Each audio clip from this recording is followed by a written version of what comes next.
Hello and welcome to another video for TCGplayer.com. My name is Steve Rubin. This week I'm going to be playing Standard Red-Black Aggro, or it's more of a Red-Black Burn deck, but Red-Black Aggro is a good name too. This is the deck that I just recently played at Pro Tour Kaladesh. It's got a lot of new cards. It's fairly aggressive, which is, my style, though I haven't been able to play play aggressive decks recently because I haven't been that good. But aggro is definitely back with Kaladesh, so let's go ahead and get into the deck tech. We start with 60 cards, obviously. We start with 23 lands. My mana base is a bit different than the other black-red decks. A lot of those decks play like 4 Ether Hubs, no Smoldering Marshes. I find that even though you only have 4 black cards main and 4 black cards in your sideboard, if you draw multiples, Ether Hub can be a huge problem. So I'm only playing 3 Ether Hubs to go along with 4 Foreboding Ruins and 2 Smoldering Marshes, just to give me that renewable resource. Because a lot of time with Ether Hub, if you draw multiple Ether Hubs, you actually have to use them for red mana, and then it gets really, really tough because then you can't cast red spells or black spells with them anymore. So I find, even though the Smoldering Marshes do punish you sometimes for coming to play tapped, it is worth having the extra colored sources. So we just have 2 marshes, 10 basic mountains, 3 swamps. Pretty simple. It gives you, just quick math here, gives you 13 black sources and then 19 red sources. So you're pretty well off. You only have the 4 disintegrations, and even if you don't have one of your black sources, you do have 4 smugglers copters and 2 key of the cities to essentially loot things away. Starting off with the 1-drops, we have 4 Inventor's Apprentice, 4 Bowmat Courier. Now, interestingly enough, Inventor's Apprentice is really good. It survives Kozak's return. It puts pressure on your opponent early. Gets in lots of damage, is very cheap and efficient at any point in the game, which is nice. Bowmat Courier is kind of an interesting card because I consider this one of the worst cards in the deck, if not the worst card in the deck. And as you probably will see, I will most often side this card out. But you do need a critical mass of artifacts in this deck because of the synergies with PNLR and Unlicensed Integration. And you are a burn deck, and unfortunately this is... The Bowmat Courier is your best option at a 1-drop slot that just gets in some damage and then maybe draws you some cards or deals you extra damage through artifact synergies later. Then, of course, you have 4 Smuggler's Copter, which, pretty much bringing aggro back completely. It's really good with Fiery Temper. It's really good to just loot away extra lands or find extra lands. Does everything you need in a 2-drop. And then is supplemented by Scrap Heap Scrounger. This is pretty much the core, not the core of the deck, but why the deck runs so well is that the 2-drops are just insane. Scrap Heap Scrounger, even with only 17 total creatures, is a really hard threat to deal with, because if you play it early, your opponent doesn't really want to Grasp of Darkness it or Fiery Temper it or something like that, or trade with it for that matter, because it's just going to come back eventually. It's an artifact, it's 3 power, it hits pretty hard and is really, really good against opposing sweepers, which is really nice against control decks and Kozak's Return decks, so all around great. Key to the City is interesting. It kind of looks like this weird wonky draft card, but it serves a few roles. The first role is just baseline. It's a reasonable card for reach. It lets you draw extra cards, it lets you make your Fleet Wheel Cruisers and Scrap Heap Scroungers unblockable late game, which can be really good in a bogged down board, especially against a deck that plays Ishkana or a deck that plays, Smuggler's Copters of their own. Key of the City is really nice to push through that extra damage, and when you're ahead, this card is almost unbeatable because it allows you to make your creatures into burn spells essentially, and then not draw extra cards, but it lets you filter extra lands into more spells, which is really nice. But the other function is it's an artifact that is not like a creature. There is Smuggler's Copter, which is obviously, if you have Smuggler's Copter, that's great, but a card like Bowmat Courier, or Scrap Heap Scounger, if you cast an Unlicensed Disintegration, your opponent can Grasp of Darkness it, they can Harness Lightning it, they can Galvanic Bombardment it, and then they won't take the damage because you don't have an artifact. But Key to the City is just another, quote-unquote vehicle. It's a non-creature artifact, so it does always give you that trigger off the disintegration, which is nice. Incendiary Flow, solid removal spell, pretty good against other aggro decks, and also just gives you reach against control. This is the biggest difference between this deck and some of the other aggressive decks in the format, is they play cards like Harness Lightning, they play cards like Declaration in Stone, but all of our removal goes upstairs, so if they kill all of our guys, we have tons of reach. Alright, 4-drops. Now we have, this is kind of the bread and butter of the deck. We have 4 Unlicensed Integration, which is pretty much the reason you're playing black. Scrap Heap Scrounger is great, but there are many games where if you draw 2 Unlicensed Integrations against a creature deck, it's pretty hard for them to win. It's impossible to race. Insanely good card, really good against pretty much every deck in the format. Not, great against control or Marvel, but sometimes serviceable. Fiery Temper, another great card. You know, it synergizes really well with Bowmat Courier and Smuggler's Copter. Just a cheap spell, instant speed, quite nice. Good. Pretty much everything the deck wants.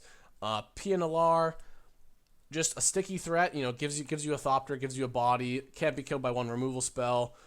Actually, the pump, the Thopter is obviously great, but being able to pump artifacts and sack artifacts makes creatures unable to block. Like, everything about this card is great. You know, it lets you push through damage. It's really hard to race. It's good in a grinding game because it's a 2-for-1. Everything about Pia is great, so playing 4 is pretty much necessary. And then we ran out of the deck with 2 Fleet Wheel Cruisers. You know, just the top of your curve gives you that critical mass of artifacts you need, but hits very hard. Like, a lot of cards in this deck, like Bowmat Courier, Inventor's Apprentice, even, I guess, like, you could say Pia or Fiery Temper, like, don't, you know, come in for that big of a swing. But Fleet Wheel Cruiser, if you connect with it once, like, the game entirely changes. And most of these decks actually play 3 Fleet Wheel Cruisers, or they'll play a Reckless Bushwhacker as their last card.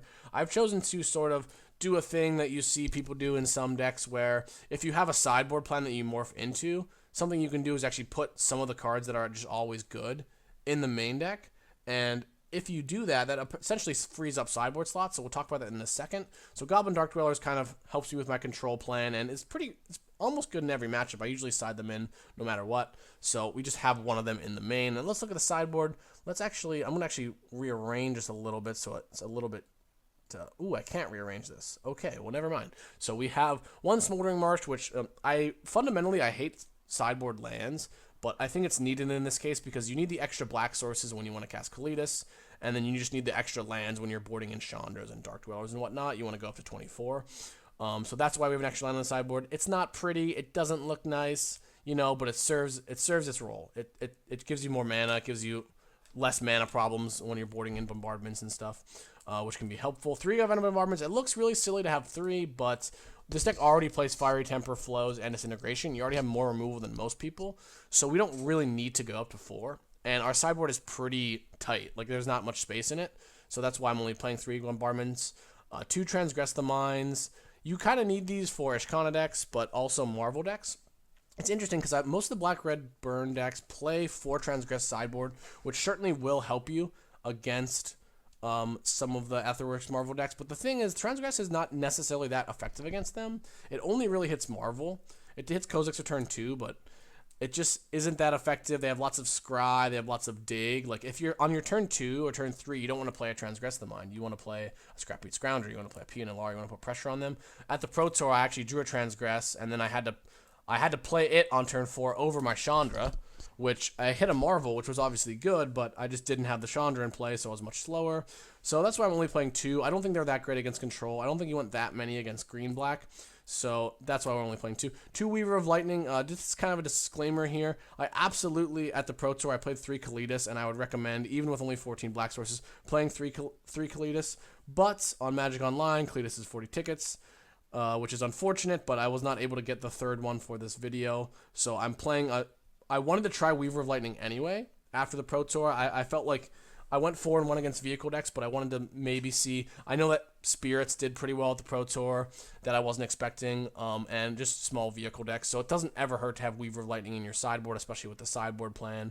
I am trying out 1. So the only difference between this list and the Pro Tour list is I'm playing 2 Weavers instead of 1 Kalidas and 1 Lightning Axe, which I played the Lightning Axe because I felt that people would play. My whole team played green-black, all 10 of them except for me, so I felt people would be playing tons of Kalidases.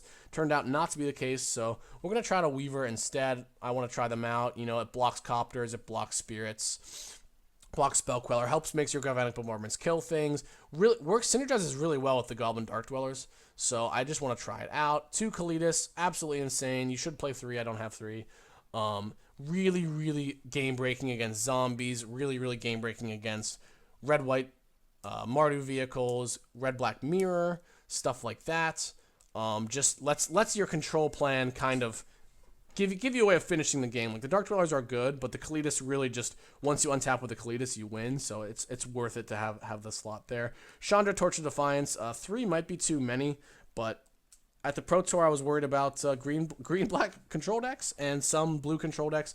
At this Pro Tour, we saw Shouts of Yasoka and Carlos Romao. both came in the finals with control decks, so I don't think the Chandras should go anywhere for now. Having 3 Chandras is going to be quite helpful if we play against any sort of control. It's just absurdly good.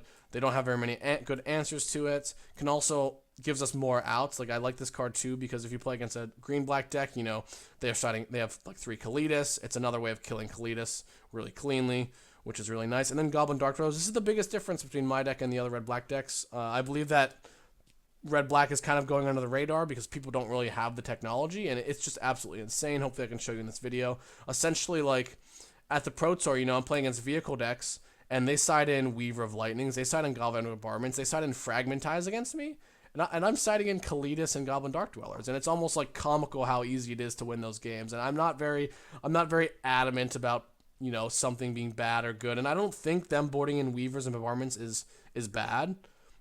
You know, when I played against Reed, he boarded in Bombardments against me. It seemed reasonable, but I think that, like, we're just kind of shifting into this mid-range deck with lots of burn spells to finish them off, and they're just playing into our strategy. Goblin Dark Dwellers is almost always like a 3-for-1, or lots of the times it's just unblockable. They don't have enough creatures in play to actually block it. So you play it, you kill a guy, you start attacking with it, and the game ends pretty shortly from there. So that is that, and that is why, you know, I just decided to have 1 Goblin Dark Dwellers main, just to give me that extra sideboard space, because you need the land, I think, and you need all of these cards. And probably 3 bombardments, so it's really tight. Let's see how it goes, and I will see you guys for round 1.